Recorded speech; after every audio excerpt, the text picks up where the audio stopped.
Hello everyone. हम जब भी कोई मेडिसिन कंज्यूम करते हैं तो हमारे दिमाग में काफ़ी सारे कन्फ्यूजन्स रेज होते हैं। ज़रूरी भी बन जाता है कि हम उन कन्फ्यूजन्स का सोल्यूशन निकालें अपनी सेफ्टी के लिए। सवाल जैसे कि क्या रेनिटिडिन कॉज करता है कैंसर? क्या रेनिटिडिन इंडिया में बैन है? रेनिटिडिन कितना सेफ है प्रेगनेंसी में कंज्यूम करना? रेनिटिडिन क्या गायनेकोमेस्टिया कॉज करता है? रेनिटिडिन की क्या डिस्कवरी थी? रेनिटिडिन को कैसे स्टोर करना है अपने घर पे? रेनिटिडिन के क्या यूजेस हैं, डोजेज हैं, वो कैसे वर्क करता है? और यदि रेनिटिडिन नहीं तो उसका कौन सा अल्टरनेट ड्रग अवेलेबल है मार्केट में? रेनिटिडिन के साथ कौन से ड्रग्स इंटरैक्ट करते हैं? रेनिटिडिन क्या एडवर्स इफेक्ट है? रेनिटिडिन की क्या वार्निंग्स फॉलो करनी है? रेनिटिडिन की कितनी मात्रा हमारे ब्लड में पहुंचती है? एक रेनिटिडिन की टैबलेट कब अपना एक्शन शो करती है, कितने समय बाद, कितने समय तक वो अपने एक्शन शो करती है, और कब वो अपने पीक पर पहुंचती है अपने एक्शन शो करने में? रेनिटिडिन के क्या मेटाबोलाइट्स होते हैं? रेनिटिडिन कम्प्लीटली बॉडी से कैसे एक्सक्रीट आउट होता है और कितने समय में कम्प्लीटली बॉडी से एक्सक्रीट आउट होता है, के जवाब यहाँ मिलेंगे। रेनिटिडिन के अल्टरनेटिव्स हैं सेमिटिडिन, फेमोटिडिन, रॉक्सेटिडिन, जो कि H2 एंटागोनिस्ट है। और जहाँ तक प्रोटॉन पंप इनहिबिटर की बात करें तो उसमें अल्टरनेटिव्स हमें मिल जाते हैं ओमिप्राजोल, लेंसोप्राजोल, पेंटोप्राजोल, रेबिप्राजोल और इस्मोप्राजोल, जो करंटली मार्केट में अवेलेबल है। और मोस्टली लोग रेनिटिडिन का अल्टरनेटिव सजेस्ट करते हैं, वो है फेमोटिडिन और ओमिप्राजोल, जो कि ओमी के नाम से इंडियन फार्मास्यूटिकल स्टोर्स में मिलते हैं। जहाँ तक यूजेस कंसर्न है तो रेनिटिडिन के 4 मेन यूजेस है। गैस्ट्रो इसोफेगल रिफ्लेक्स डिजीजेस, और रेनिटिडिन का जो मेजर यूज़ होता है वो एजिथ्रोमाइसिन और क्लेरिथ्रोमाइसिन के साथ कॉम्बिनेशन में यूज़ होता है, ताकि वो ट्रीट कर सके H1 पायरेली माइक्रोब्स को स्टमक में। और जो उसका तीसरा यूज़ होता है वो होता है हार्ट बर्न और एसिड इंडाइजेशन। तो रेनिटिडिन को स्टोर कैसे करना है? रेनिटिडिन को नॉर्मल रूम टेम्परेचर पे स्टोर करना है। रेनिटिडिन की क्या डिस्कवरी थी? रेनिटिडिन जो है वो यूके में डिस्कवर्ड हुआ था 1976 को, और ये मार्केट में चलन में आया 1981 में। क्या रेनिटिडिन कॉन्स्टिपेशन, यूरिनेशन या सिडेशन कॉज करता है as a major side effect? इसका जवाब है नहीं, क्योंकि उसके जो मेजर साइड इफेक्ट्स है वो किडनी और लीवर डैमेज है, ना कि कॉन्स्टिपेशन कॉज करना होता है। तो रेनिटिडिन के साथ फेमोटिडिन, ओमिप्राजोल और पेंटोप्राजोल जैसे ड्रग क्यों कॉम्बिनेशन में यूज़ होते हैं? तो इसका जवाब मेन ये है कि इन सब के डिफरेंट मैकेनिज्म होने के कारण ये सिनर्जिस्टिक इफेक्ट यानी एडवांस इफेक्ट देते हैं। और जहाँ तक है रेनिटिडिन और डोमपेरिडोन की कॉम्बिनेशन में यूज़ करने के कारण ये होता है कि जो पेशेंट एसिडिटी और वॉमिटिंग के प्रॉब्लम एक साथ शो करते हैं उन पेशेंट में ये दोनों ड्रग्स कॉम्बिनेशन में यूज़ हो सकता है, क्योंकि डोमपेरिडोन जो है वो एज ए एंटी एमेटिक यानी as a anti vomiting drug use होता है। और क्या रेनिटिडिन गायनेकोमेस्टिया कॉज करता है मेंस में? तो एक स्टडी परफॉर्म हुई थी 4 ड्रग्स के ऊपर, रेनिटिडिन, सेमिटिडिन, ओमिप्राजोल और सोप्राजोल। तो उसमें पाया गया जो पहले 3 ड्रग है वो है रेनिटिडिन, ओमिप्राजोल और सोप्राजोल। तो सेमिटिडिन ये ज़्यादा हायर रिस्क कैरी करता है गायनेकोमेस्टिया, और बाकी के जो 3 ड्रग्स है वो माइनर रिस्क कैरी करते हैं गायनेकोमेस्टिया कॉज करने में इन मेंस में।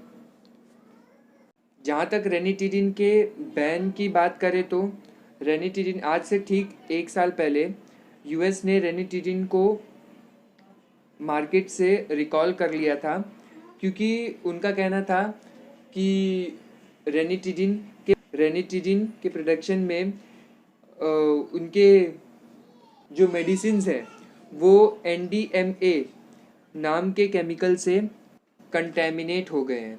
ये वही NDMA है, केमिकल्स हैं जो कि हमारे नॉर्मल के फ्रूट्स वेजिटेबल्स में पाए जाते हैं, पर ये लोअर लिमिट्स में होते हैं। जब इनके लेवल्स काफ़ी हाई हो जाते हैं तो ये कैंसर कॉजिंग बन जाते हैं। तो ऐसे ही सिमिलर स्टेटमेंट यूके के इंस्टीट्यूशंस ने, वहाँ के इंस्टीट्यूशन ने भी दिया था।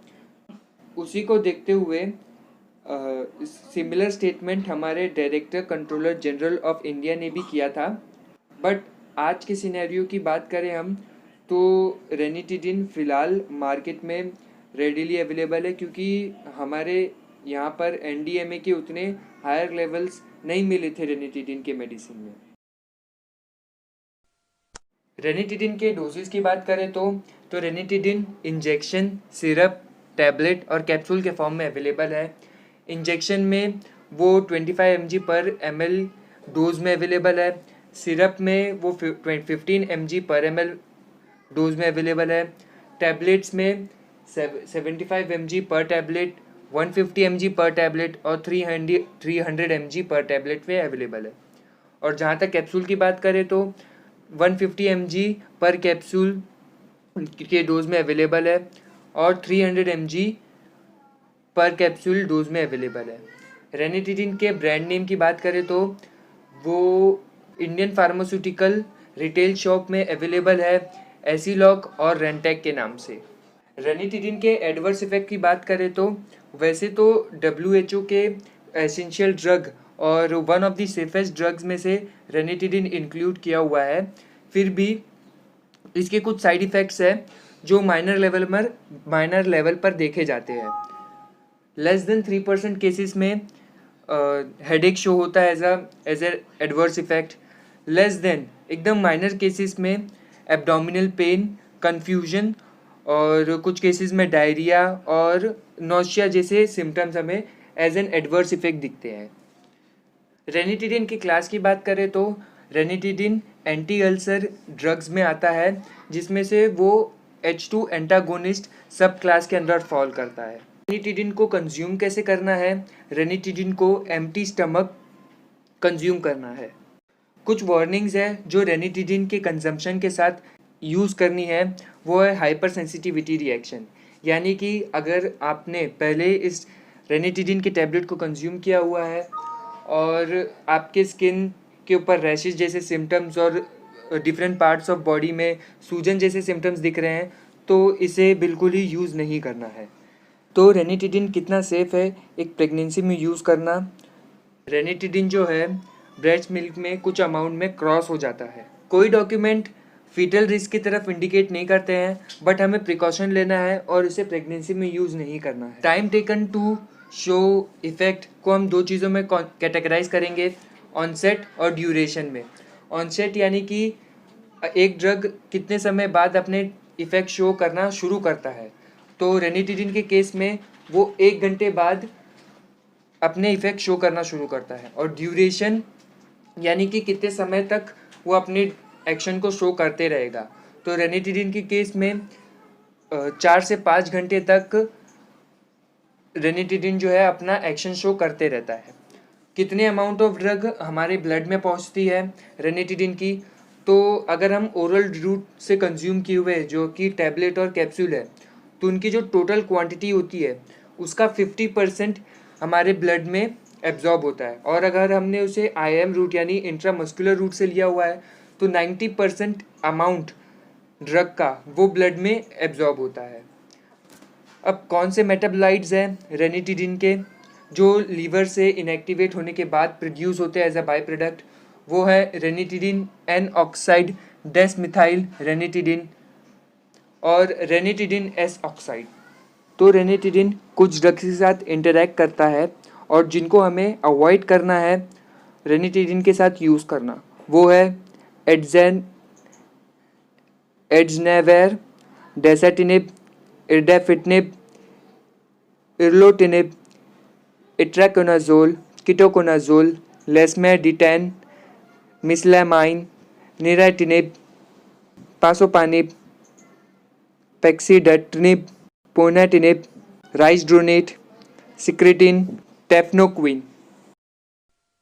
तो रेनिटिडिन के मैकेनिज़्म को अंडरस्टैंड करने से पहले हमें एसिड सिक्रीशन के मैकेनिज़्म को समझना होगा। तो ये जो गैस्ट्रिक ग्लैंड है, यहीं पर HCl का प्रोडक्शन होता है और यहीं से HCl का सिक्रीशन हमारे स्टमक में होता है। ये जो है उस गैस्ट्रिक ग्लैंड के बहुत से सेल के एक सेल में के HCl फॉर्मेशन के मैप है। Unlike every cells of the body, ये इन सेल्स में भी बहुत से रिसेप्टर्स आयंस प्रेजेंट है जो बहुत से केमिकल्स कंज्यूम करते हैं और बहुत से एसेंशियल केमिकल्स प्रोड्यूस करते हैं जो आगे यूटिलाइज होंगे हमारे बॉडी में।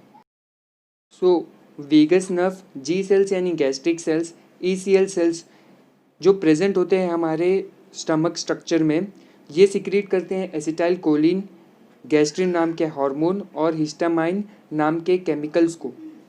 एसिटाइल कोलिन ये जो केमिकल है वो स्टिमुलेट करता है M3 रिसेप्टर को, जो कि प्रेजेंट है गैस्ट्रिक सेल में, गैस्ट्रिक सेल के सेल मेम्ब्रेन में। गैस्ट्रिन हार्मोन जो है वो स्टिमुलेट करता है CCKB रिसेप्टर को, और हिस्टामाइन जो है वो हमारे नॉर्मली H2 रिसेप्टर को स्टिमुलेट करता है। तो 2 हार्मोन्स और सिक्रीट होते हैं इस रीजन में, वो है सोमैटोस्टैटिन और प्रोस्टाग्लैंडिन। सोमैटोस्टैटिन और प्रोस्टाग्लैंडिन ये दोनों भी अपने रिस्पेक्टिव रिसेप्टर्स को स्टिमुलेट करते हैं। M3 रिसेप्टर और CCKB रिसेप्टर स्टिमुलेट होने के बाद वो कुछ केमिकल प्रोड्यूस करते हैं और अल्टीमेटली GQ नाम के केमिकल को प्रोड्यूस करते हैं। H2 रिसेप्टर स्टिमुलेट होने के बाद HS केमिकल को सिक्रीट करता है। सोमैटोस्टैटिन और प्रोस्टाग्लैंडिन के रिस्पेक्टिव रिसेप्टर्स स्टिमुलेट करते हैं GI के केमिकल को। GQ जो है वो फर्दर रिलीज करता है IP3 और कैल्शियम केमिकल्स को, और GS और GI कंबाइंडली रिलीज करते हैं क्रोमोसोम AMP यानी एडिनोसाइन मोनोफॉस्फेट, और ये दोनों फर्दर स्टिमुलेट करते हैं प्रोटॉन पंप को, जो कि फर्दर रिलीज करता है हाइड्रोजन आयंस और क्लोरीन चैनल्स जो कि प्रेजेंट होते हैं सेल मेम्ब्रेन में। इसी सेल मेम्ब्रेन में वो सिक्रीट करते हैं क्लोरीन आयंस जो कि कंबाइन होकर फॉर्म होता है HCl। अब रेनिटिडिन एक्ट कैसे करता है? रेनिटिडिन जो है वो सिंपली जाकर H2 रिसेप्टर को ब्लॉक कर देता है और हिस्टामाइन को H2 रिसेप्टर के साथ कंबाइन होने नहीं देता है, जिसके कारण GS केमिकल्स फॉर्म नहीं होते और फर्दर AMP केमिकल फॉर्म्स नहीं होते, जिसके कारण प्रोटॉन पंप जो है वो स्टिमुलेट नहीं होता है और हाइड्रोजन आयन सिक्रीट नहीं करता है, इसलिए HCl फॉर्मेशन नहीं होता है। और रेनिटिडिन और ओमिप्रेजोल के यूज़ करने का मेजर रीज़न ये है कि जो रेनिटिडिन है वो H2 रिसेप्टर को ब्लॉक कर देता है और ओमिप्रेजोल जो है ये इस प्रोटॉन पंप चैनल को इनहिबिट कर देता है, जिसके कारण हमें एक एडवांस इफेक्ट मिलता है।